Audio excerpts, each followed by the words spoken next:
Following USDA's big Thursday reports, corn and wheat trading mostly lower while soybeans bouncing around. Let's get more on the day's market moves from national reporter Michelle Rook.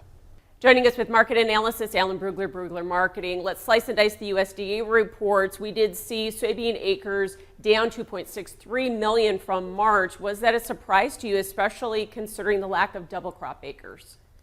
Yeah, we were looking for something probably a million acres higher than what we got. I think part of that is just a distribution of acreage. The only Corn Belt state that went up was Illinois.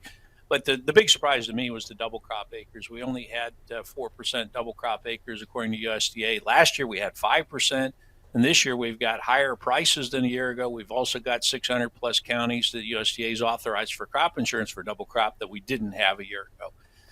But we had really major drops in double crop intentions for places like Georgia and North Carolina. I'm just wondering what those farmers are thinking that they're not planting beans. So when you put in the lower acres into the balance sheet, what does the ending stocks number tighten to? Makes the ending stocks look really tight. Even if you assume a 52 bushel yield, you can get those ending stocks down to 120 million bushels, and you've got to have some price rationing to keep the exports in line. Of course, we do wonder if South American producers will respond by increasing their acreage. So why the bearish reaction? The November futures down 20 cents on the day. I think it's mostly month end and quarter end liquidation by the funds, but we also had a rally the last 3 days. The market was a little oversold on the very short term indicators. Overbought, make that. So corn went the opposite direction, up 430,000 acres, and so the price did attract those additional acres. We did pull in some extra acres from March. The mud was an obstacle, but we still managed to get some more corn planted.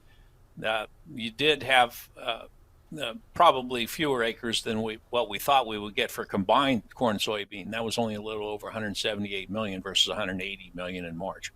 So when you plug that number in, how much does that ease our balance sheet there in terms of ending stocks? Really doesn't affect it a whole lot. I think if you take a 179 bushel national average yield, which of course is still to be determined, you'd have about a 1.7 billion carryout versus USDA's previous 1.4. So it does make it a little looser. Okay, thanks for joining us with analysis. Alan Brugler with Brugler Marketing. Full analysis on agweb.com. More Ag Day coming up. To talk to Alan about his ag market professional services, call Brugler Marketing and Management at 402-697-3623 or visit his website, www.bruglermarketing.com.